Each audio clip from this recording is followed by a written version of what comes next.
आज हम 12वीं वर्कशीट करेंगे जिसमें हर्षीयकरण की समझ के आगे का हिस्सा करेंगे।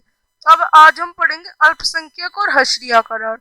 मौलिक अधिकारों के जरिए हमारा संविधान धार्मिक और भाषाई अल्पसंख्यकों को कुछ सुरक्षा प्रदान करता है।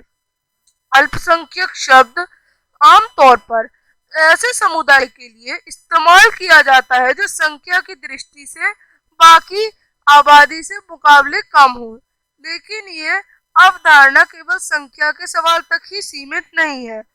इससे न केवल सत्ता और संसाधनों तक पहुंचने जैसे मुद्दे जड़े हुए हैं, बल्कि इसके सामाजिक व सांस्कृतिक आयाम भी हैं। भारतीय संविधान इस बात को मानता है कि बहुसंख्यक समुदाय की संस्कृति समाज और सरकार को अभिव्यक्ति को प्रभावित करती है। ऐसी सूरत में छोटा आकार घाटे की बात साबित हो सकती है। संभव है कि छोटे समुदाय हाशिए पर खिसकते चले जाएं। ऐसे में अल्पसंख्यक समुदाय को बहुसंख्यक समुदाय की संस्कृत वर्चस्व की संख्या से बचने के लिए सुरक्षात्मक प्रदान की जाती है। ये प्रावधान उन्हें भेदभाव और नुकसान से बचाते हैं। इसके लिए कुछ खास परिस्थितियों में छोटे समुदाय अपने जीवन, संपत्ति और कुशल क्षेम के बारे में असुरक्षित भी महसूस कर सकते हैं।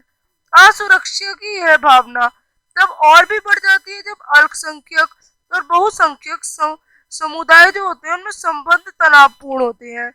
संविधान में इन सुरक्षा की व्याख्या इसलिए की गई है कि हमारा संविधान की जो संस्कृत विविधता की सुरक्षा है वो बढ़ जाए तथा समानता व न्याय की स्थापना हो। कानून को कायम करने और मौलिक अधिकारों को सरकार करने में न्यायपालिका एक अहम भूमिका निभाती है। अगर किसी भी नागरिक को ऐसा लगता है कि उसके मौलिक अधिकारों का हनन हुआ है, उनके मौलिक जो अधिकारों ने तोड़ा गया है, तो वह अदालत में जा सकते हैं। अब प्रश्न, अल्पसंख्यक समुदाय से आप क्या समझते हैं? अल्पसंख्यक वह समुदाय है जो शेष जनसंख्या के संबंध में संख्यात्मक रूप से छोटे हों। अल्पसंख्यक समुदाय के हर्षीयकरण की संभावना अधिक क्यों होती है?